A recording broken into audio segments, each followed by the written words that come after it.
Praise the lord. శుక్రవారము మే 31, 2024. ఈ రోజు దేవుని వాక్యము, ఆయన తుఫానును ఆపివేయగా దాని తరంగములు అణిగిపోయెను. కీర్తనలు 107వ అధ్యాయము 29వ వచనము. నిరీక్షణ తుఫానును ఛేదిస్తుంది. 2021 వసంతకాలంలో తుఫానును అన్వేషించే వాళ్ళు అనేక మంది టెక్సాస్ లో సుడిగాలి ప్రక్క ఉన్న ఇంద్రధనుస్సును వీడియో రికార్డ్ చేసి ఫోటోలు తీశారు.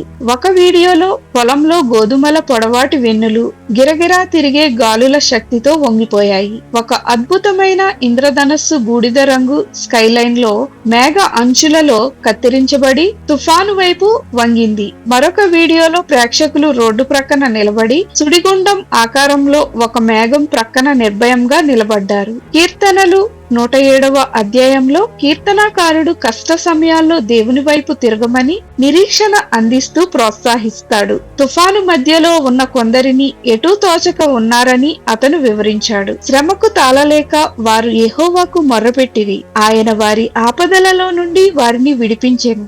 జీవితం తుఫానులా అనిపించినప్పుడు తన పిల్లలు కొన్నిసార్లు నిరీక్షణ కలిగియుండుటకు ప్రయాస పడతారని దేవుడు ఎరిగి ఉన్నాడు. ముఖ్యంగా ఆకాశ దిగంతములు చీకటిగాను అల్లకల్లోలముగాను కనిపిస్తున్నప్పుడు మనకు ఆయన నమ్మదగిన వాడని గుర్తుంచుకోవడం అవసరం. మన జీవితాలలో ఏర్పడే తుఫానులు పెద్ద అడ్డంకులుగా వచ్చినా, మానసిక కల్లోలం లేదా మానసిక ఒత్తిడి తెచ్చినను దేవుడు మన తుఫాన్లను ఒక మెల్లని శబ్దంగా మార్చి మనలను ఆశ్రయ దుర్గమునకు నడిపించగలడు. మనం అనుకున్న మార్గంలో సమయంలో మనకు ఊరట కలగకపోయినప్పటికీ దేవుడు లేఖనంలో ఇచ్చిన వాగ్దానాలను ఆధారం చేసుకుని విశ్వాసంతో సాగిపోవచ్చు.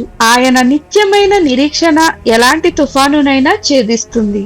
మీకు నిరీక్షణ అవసరమైనప్పుడు దేవుడు లేఖనాల ద్వారా, తన ప్రజల ద్వారా, తన వాగ్దానాలతో ఎలా ఆదరించాడు జ్ఞాపకం చేసుకోండి. ప్రార్థన.